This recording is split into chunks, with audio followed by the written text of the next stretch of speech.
নমস্কার, নিলয়েস পাঁচমিশালিতে আপনাদের স্বাগত। আপনারা তো অনেক রকমের কেক খেয়েছেন, তবে আজকে আমি আপনাদের জন্য বানিয়ে দেখাবো দইয়ের কেক। তো চলুন আজকের এই রেসিপিটা শুরু করা যাক। দইয়ের কেক বানানোর জন্য এখানে আমি একটা পাত্রের মধ্যে 500 গ্রাম টক দই নিয়েছি।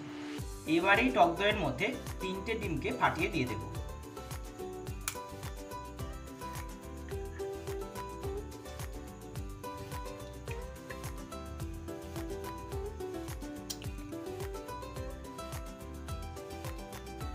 আর দিয়ে দেব 1 চিমটে লবণ। এবার ডিমগুলোকে দইয়ের সাথে ভালো করে মিশিয়ে নেব।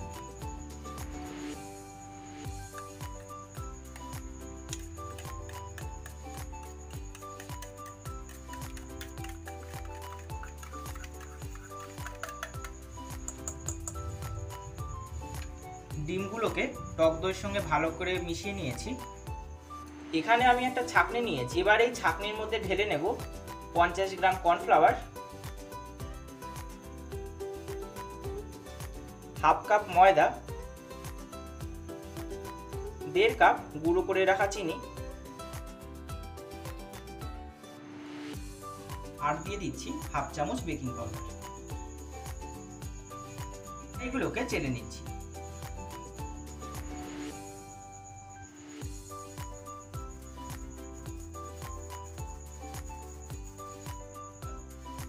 তার সাথে দিয়ে দেব 1 চিপি গোলাপ জল।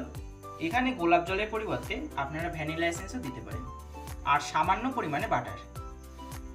বাকি উপকরণগুলোকেও দইয়ের সাথে ভালো করে মিশিয়ে নিচ্ছি।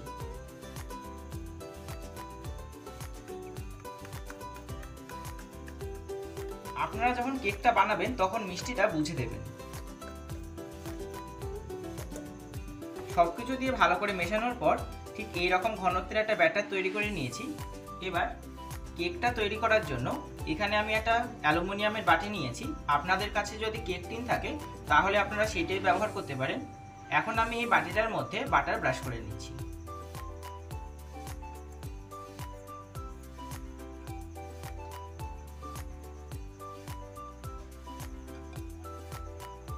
এখন একটা বাটার পেপার নিয়ে এই বাটিটার মধ্যে বসিয়ে দিচ্ছি।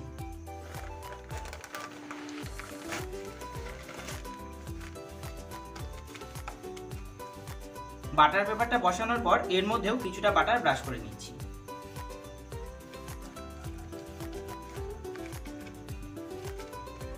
এখন এই বাটিটার মধ্যে আগে থেকে তৈরি করে রাখা ব্যাটারটা ঢেলে নেব।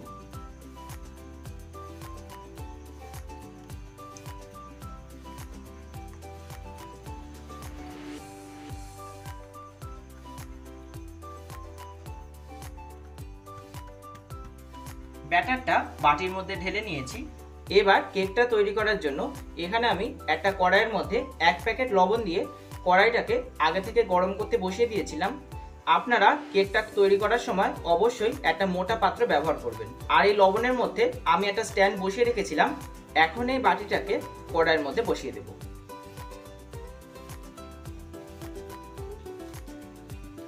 এখন একটা থালা দিয়ে কড়াইটাকে ভালো করে ঢেকে গ্যাসের ফ্লেমটাকে মিডিয়ামে রেখে কেকটাকে 30 মিনিটের জন্য হতে দেব। এবার ঢাকনাটা সরিয়ে কেকটাকে দেখে নেব। কেকটা তৈরি হতে আমার 30 মিনিটের বদলে আরো 10 মিনিট টাইম বেশি লেগেছে। আর কেকটা দেখুন কতটা ফুলে উঠেছে। কেকটা ভালো করে তৈরি হয়েছে কিনা তার জন্য একটা কাঠি দিয়ে চেক করে নিচ্ছি।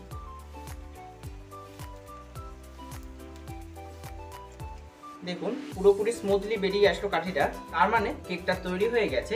এইবার গ্যাসের ফ্লেমটাকে বন্ধ করে কেকটাকে পুরোপুরি ঠান্ডা করে দিই। পুরোপুরি ঠান্ডা হয়ে যাওয়ার পর কেকটাকে একটা প্লেটের মধ্যে নামিয়ে নিয়েছি।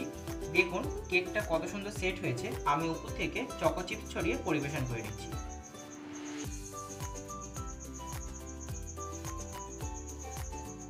আমি আমার পছন্দ মতো সাজিয়ে নিচ্ছি। আপনারা আপনাদের পছন্দ মতো কেকটাকে সাজিয়ে নিতে পারেন। তৈরি হয়ে গেছে দই কেক। যারা মিষ্টি খেতে পছন্দ করেন না তারা অবশ্যই এই রেসিপিটা একবার ট্রাই করে দেখবেন। আর রেসিপিটা যদি ভালো লাগে অবশ্যই লাইক ও শেয়ার করবেন, আর কেমন হলো কমেন্ট করে জানাবেন। আর এরকমই নিত্য নতুন ভিডিওর জন্য আমার চ্যানেলটাকে সাবস্ক্রাইব করে পাশে থাকা বেল আইকনটি প্রেস করে রাখবেন। তো আজকের মতো এই পর্যন্তই, আবারও নতুন কোনো ভিডিও নিয়ে আপনাদের সামনে আসবো। ততদিন ভালো থাকবেন। আমি কেকটা কেটে দেখাই দিচ্ছি কেকটা কত সুন্দর হয়েছে।